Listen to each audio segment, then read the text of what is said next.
Hello beautiful human, welcome back to Bedtime Business. We're gonna talk about business and entrepreneurial things as I get ready to go to bed. Let's get started. So this week I really took the time to think about the things that I'm thankful for in the spirit of, Thanksgiving, and I realized that things have really been moving for Pinky Wee. And when I say that, I mean that the train is really at full steam, okay? And I never really had taken the time to look back, but I realized that a year ago I definitely wasn't in this position, and things have also just been happening. Like, they've just been happening, and sometimes I look at myself in the mirror and I'm like, yo, how is this happening to me right now? How am I opening these doors? Who gave me the key? Why? Like, I've been thinking about all of these things, okay? How did I get so damn lucky? That's when I realized that maybe I wasn't so damn lucky. Maybe it was serendipity. So for this video, we're gonna talk about what serendipity is, how do you make it work for you, and how it has been working for me. What have I done? What types of things have happened for Pinky Wee and myself? Serendipity is usually used as a synonym for luck, and the Oxford Dictionary actually defines it as the occurrence and development of events by chance in a beneficial way. However, serendipity is way more than that. Serendipity for me is about having the right skills to understand where you should be going, having the know-how to be in the right spaces. In a Harvard Business Review article written by Mark DeRod, Adrian Morehouse, and Matt, I don't want to mess up this name, Matt Rogan, okay, which is actually linked below, it states that serendipity is to see meaningful combinations where others don't, okay? Some things that brought us serendipity were like the aspirin, the pill, insulin, Viagra, and many, many more. You should really do a search and see what things came about because of serendipity. So think with me, okay? Follow my train of thought. And I know this is not what we do because we like to play games with ourselves. Think about when you're trying to date somebody. When you're trying to date somebody, you know exactly what types of skills or what types of traits you want this person to have. Or you should know these things, right? If you're trying to find, let's say, somebody that is God-fearing, that goes to church and is fully Christian, devoted, you are not, I repeat, you are not going to find this person on Tinder. I mean, you might, but most probably not. Right? Because if you know the connotation of what of Tinder is that it's a hookup app, right? And even if you are trying to look for marriage, you might find marriage on Tinder. I'm not saying that it's not possible, but it's less likely to find it. Now, in that same way, think about your professional life. If you are trying to be a lawyer, or maybe something a little bit easier to talk about. Yeah, if you're trying to be a doctor, you don't just go to med school, okay? You go to med school because you need to have the skills, you need to learn everything about being a doctor and everything like that. But you don't just go to school and expect to be a doctor just like that. You will surround yourself with other med students, with doctors. You will read the right books, you will watch the right documentaries, the right movies. Even when you're on YouTube, you're going to look for things that follow what you're trying to do. You're going to listen to podcasts that follow what you're trying to do, okay? And by doing that, you'll be able to easily recognize when an opportunity is coming for you, okay? So for example, if you finish med school and obviously you need to get an internship, whatever, and all that stuff, all that jazz, if you just sit and mope around at home, you're not gonna find it, okay? But if you already have the connections in the area, you already have the other med students, you already have the doctors that you are friends with, you're already part of a community, you already listen to the podcast, you already know where to look for the internship, you will find it. Because you know exactly what you want, right? And you have the right skills to figure out how to get to what you want. Another thing that I think is very important for me to share with you is the fact that you should be talking about your future. You should really openly be talking about your goals and what you want from your life with other people. Don't be afraid. I know that a lot of times we end up being very protective of our future or of the goals that we are trying to achieve, and a lot of times we tend to be very skeptical of who we're talking to, and we don't know if we can trust this person or not, and all of these things. But one thing that I learned about being specifically a startup entrepreneur is that you really have to talk about your ideas. You don't have to say the full thing, but just say enough that the person can understand a little bit of what you're trying to do. Now, is that person gonna steal your idea? In front of me? I don't think so. Listen, you need to be confident in a way that you know that you're the only person that can really bring this to life. Like, maybe this is not the right phrasing. You might not be the only person, but you have the right skills to bring this to life. And also, this person doesn't know everything that you know. Unless you're talking to, let's say, for example, me with Pinky Wee, and if I talk to like somebody that works for innovation at booking.com, yeah, now you need to be a little bit mindful of this. But if you're just talking to, let's say, another startup entrepreneur that is probably not even in your area or might be in your area, you can be a little bit more comfortable, because you will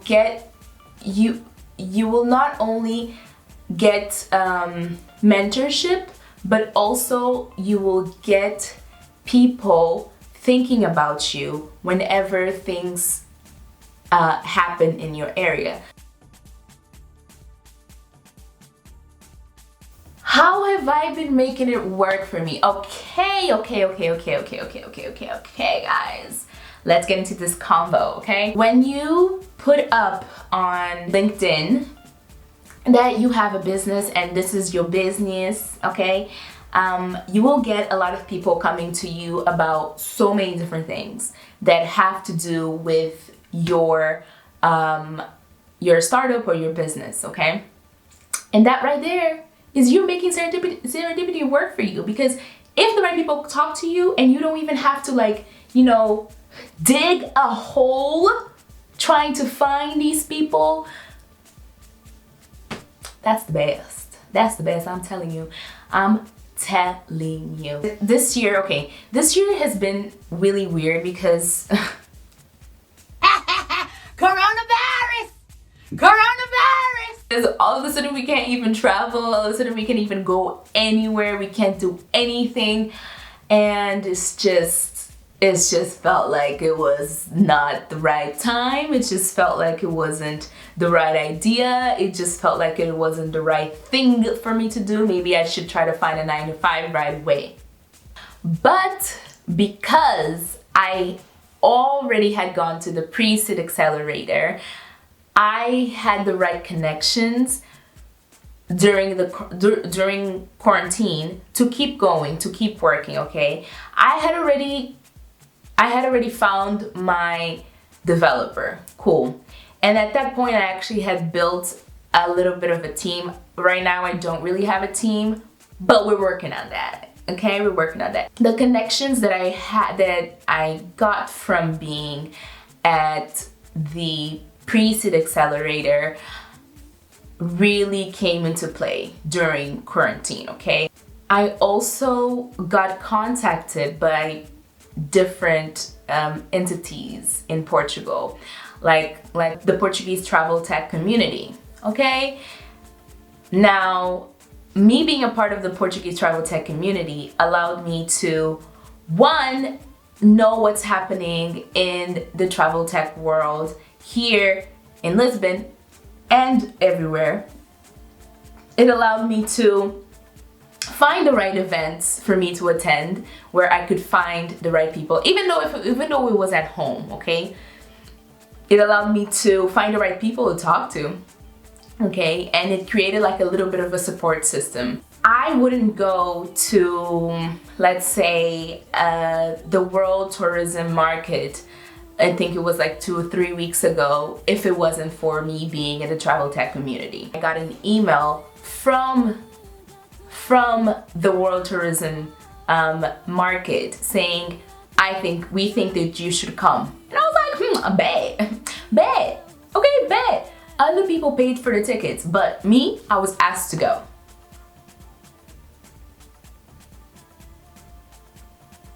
We like that, we love that. And the same thing happened to me with Web Summit. It came to me. I knew that Web Summit was happening. I had gone, oh guys, I'm not even telling you the story right. I'm not even telling you the story right, okay? Back in the beginning of the quarantine, I got emails from different types of conferences, and I attended a lot of them, and I talked to so many people. There was a competition to attend Collision, and Collision is basically Web Summit's brother or sister or cousin maybe, but basically Collision is a little bit smaller than Web Summit, but it's ran by the same people. And I went to Collision because I actually won that ticket. They were taking one startup out of like whoever applied, and I won. And I was like, yes, let's do this. And while there, I met people from Web Summit, the people that ran the program and everything like that, and that was really fun. And then obviously now what happened with Web Summit this time, it wasn't like back then they advised me to really apply for Web Summit, because the guy I talked to, he was like, oh, I really like your idea, I think you should really try to pitch at Web Summit and and I was like, okay. And then I went to look at the prices. I was like, yo, you guys, 300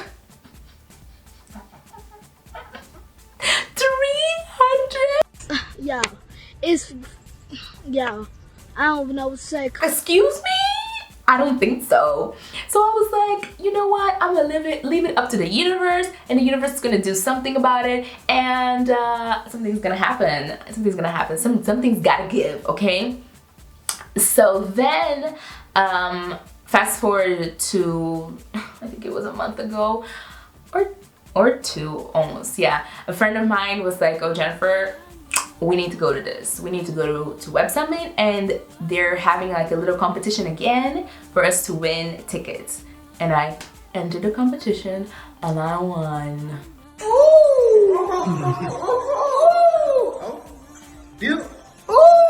I won again, and guess who's going to Web Summit? Me. And last year, I was just like, this time, I was literally like, oh my god, how do people go to these things? How do people really just spend all of this money? And even, guess what? Last year was more expensive because this year it's gonna be online. So I was like, how do people even have the money to spend on this as a startup? You really have to have like funding as a startup to get into Web Summit, which for me doesn't make sense. But anyway, it is what it is. It's not for everybody, okay? Anyway, and I'm going, and it's next week, and maybe I will talk about my experience next week. We'll see, we'll see, we'll see. Oh, and guess what? Another thing, it was the fact that even after I won, I got emails from different like entities. They were like, we think you should go. We think you should go. We think you should go. We think you should go. We have 6 tickets that we bought. We think we should go. We have 2 tickets that we bought. We think you should go. And I was like, I already got my ticket. That's just to say that you really need to be open, talk about what you're trying to do, because the right people are going to really check you out. They're gonna knock at your door. They're going to appear in your path. Cool, I'm gonna wash my face, and then when I come back, we'll do the closing remarks, okay? Okay, we got this. Like I said, Serendipity is really putting in the work. It's really being connected to the right people, so building your network, and let the universe do its work. You know, like, you need to put in, and you need to be so dedicated that everything that surrounds you is connected to what you're trying to do. You need to do the work. Moral of the story is that you need to do the work so that you get lucky. Okay? Things will happen. Cool. So yeah, guys, again, follow, subscribe. I just feel like, guys, I want to hit 100 subscribes. Let me be very honest. I want to hit 100 subscribes. I want my videos to have 150 views each by the end of this year. I don't know if this is realistic, but I hope it is. But I need your guys' help. I need your help. Help me, beautiful humans. Help me. Share the video. Share it with your friends. Subscribe to my channel. Ask your friends that come here and watch the video to actually subscribe, because I'm a little YouTuber. I need it. And like it obviously. If you dislike it, I guess don't. But yeah, don't dislike it. No, like it, but don't dislike it. Have a nice one, guys. Turn the lights out.